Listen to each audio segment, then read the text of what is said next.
पता है, हमें अक्सर लगता है कि पैसे की जो बड़ी बड़ी परेशानियां है ना, वो एकदम से आ जाती हैं। जैसे एक दिन सब ठीक है और अगले ही दिन बूम, एक फाइनेंशियल क्राइसिस। पर सच तो ये है कि ऐसा होता नहीं है। किसी भी बड़े तूफान से पहले ना छोटे छोटे संकेत मिलते हैं। और आज हम बस उन्हीं अर्ली सिग्नल्स की बात करेंगे। वो सिग्नल्स जिन्हें हम देखते तो हैं, पर अनदेखा कर देते हैं। तो सबसे पहले एक बात समझना बहुत जरूरी है। पैसे से जुड़ी कोई भी कोई भी बड़ी प्रॉब्लम एक रात में पैदा नहीं होती। ऐसा बिल्कुल नहीं होता कि कल तक सब परफेक्ट था और आज अचानक से सब गड़बड़ हो गया। हर फाइनेंशियल क्राइसिस के पीछे एक लंबा धीमा प्रोसेस चलता रहता है। और ये जो प्रोसेस है ना, ये शुरू होता है बहुत ही छोटे छोटे सिग्नल्स से। ऐसे संकेत जो इतने नॉर्मल लगते हैं, इतने मामूली कि हम उन्हें वार्निंग मानते ही नहीं हैं। बस रोजमर्रा की जिंदगी का हिस्सा समझकर आगे बढ़ जाते हैं। पर सवाल ये है कि क्या वो सच में नॉर्मल है? तो आखिर ये सिग्नल्स दिखते कैसे हैं? ये कोई बड़े ड्रामेटिक इवेंट्स नहीं होते, बल्कि ये हमारी नॉर्मल सी लगने वाली जिंदगी में ही कहीं छुपे होते हैं। चलिए कुछ आम एग्जाम्पल्स देखते हैं। आई एम श्योर ये काफी जाने पहचाने लगेंगे। सबसे पहला सिग्नल, हम नोटिस करते हैं कि हर महीने जितना पैसा बच जाता था, अब उतना नहीं बच रहा। शायद पहले से काफी कम हो गया है, या कभी-कभी तो कुछ भी नहीं बच रहा। और इस पर दिमाग क्या कहता है? क्या वो इसे वार्निंग की तरह देखता है? नहीं, बल्कि हम खुद को समझाते हैं, अरे कोई नहीं, इस महीने थोड़ा ज्यादा खर्चा हो गया, इट्स ओके, अगले महीने सब ठीक हो जाएगा। बस हम इसे एक आइसोलेटेड वन टाइम इवेंट मानकर आगे बढ़ जाते हैं। फिर आता है दूसरा सिग्नल। क्रेडिट कार्ड का बिल धीरे धीरे बढ़ने लगता है। पहले जो अमाउंट हम आसानी से पूरा पे कर देते थे, अब शायद मिनिमम पेमेंट करना पड़ रहा है, या फिर बिल का अमाउंट देखकर एक हल्का सा स्ट्रेस होता है। और यहाँ भी दिमाग का रिएक्शन सेम है। परेशान होने के बजाय हम फ्यूचर पर भरोसा करते हैं। मन में सोचते हैं, ओके, इस बार थोड़ा ज्यादा हो गया, पर कोई नहीं, नेक्स्ट मंथ से पक्का कंट्रोल रखेंगे। और बस एक्शन को टाल दिया जाता है।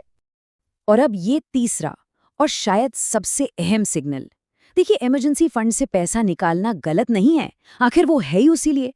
पर असली सिग्नल, असली वार्निंग तब मिलती है जब वो पैसा वापस उस फंड में कभी जाता ही नहीं। वो जो खाली जगह है, वो हमेशा के लिए खाली ही रह जाती है, जैसे उसकी जरूरत ही खत्म हो गई हो।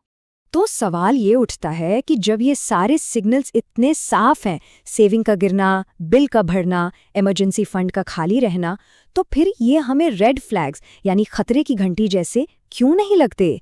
ऐसा क्या है कि हम इन्हें इतनी आसानी से नॉर्मल मान लेते हैं? इसका जवाब हमारे दिमाग के काम करने के तरीके में ही छुपा है। सच तो ये है कि हमारा दिमाग हमें एक तरह का धोखा देता है, खासकर तब जब चीजें आहिस्ता आहिस्ता धीरे धीरे बदलती हैं। देखिए, हमारे दिमाग की एक अजीब आदत है। जब कोई बदलाव अचानक से होता है, तेजी से, सोचिए जैसे रोड पर एकदम से कोई गाड़ी आ गई, तो दिमाग फौरन उसे खतरा समझ लेता है, एक अलार्म बजाता है और हम तुरंत एक्शन लेते हैं, राइट? लेकिन जब वही बदलाव बहुत धीरे धीरे होता है, ग्रेजुअली, तो पता है क्या होता है? हमारे दिमाग के लिए वो नॉर्मल बन जाता है। वो उसे खतरा मानता ही नहीं और उससे पूरी तरह इग्नोर कर देता है। और बस यहीं आते हैं सॉफ्ट सिग्नल्स। हमारे फाइनेंशियल लाइफ में ये जो धीरे धीरे आने वाले संकेत है ना, यही सॉफ्ट सिग्नल्स हैं। ये ऐसी शांत वार्निंग्स हैं जो अलार्म नहीं बजाती। क्यों? क्योंकि ये इतनी आहिस्ता आती है कि हमारी डेली लाइफ का ही एक हिस्सा बन जाती है। पता है, जब हम इन सॉफ्ट सिग्नल्स को अलग अलग देखते हैं, तो वो इतने फिक्र वाले नहीं लगते।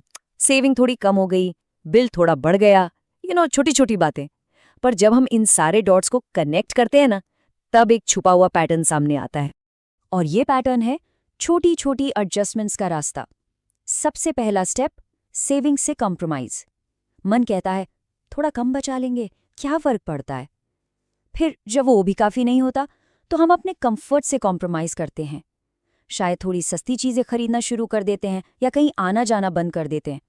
थोड़ा मैनेज कर लेंगे। और आखिर में हम अपनी चॉइस से, अपनी पसंद से समझौता करने लगते हैं। और हर एडजस्टमेंट उस पर्टिकुलर मोमेंट में बहुत ज़रूरी और बहुत छोटा सा लगता है। और इस पूरे सफ़र के दौरान एक सोच हमें हमेशा तसल्ली देती रहती है। हम खुद को कहते रहते हैं, ये बस एक फेज़ है, थोड़े टाइम की बात है, बाद में सब ठीक हो जाएगा। और ये एक लाइन उस पूरे पैटर्न को, उस नीचे जाती हुई डायरेक्शन को नॉर्मल बना देती है। तो यहाँ पर सबसे ज़रूरी बात समझने की ये है, असली प्रॉब्लम कोई एक गलत डिसीजन नहीं है, ना वो क्रेडिट कार्ड का बढ़ा हुआ बिल, ना वो कम हुई सेविंग। असली प्रॉब्लम है वो डायरेक्शन जो ये सारे छोटे छोटे नॉर्मल लगने वाले डिसीजंस मिलकर बना रहे हैं, और वो डायरेक्शन सीधे फाइनेंशियल स्ट्रेस की तरफ जा रही है। और इसलिए फिर एक दिन जब पानी सर से ऊपर चला जाता है तो लोग सच में हैरान हो जाते हैं। उनका रिएक्शन होता है, पता ही नहीं चला कि हम यहाँ तक कैसे पहुँच गए। एक झटका सा लगता है।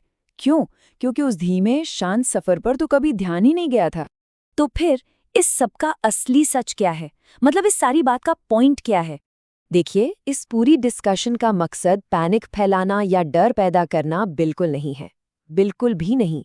पॉइंट बस इतना है कि उस पैटर्न को देखने की कोशिश की जाए, उन छोटे छोटे बदलावों को नॉर्मल मानने के बजाय उन्हें एक सिग्नल की तरह देखा जाए, और बस खुद से एक सवाल पूछा जाए।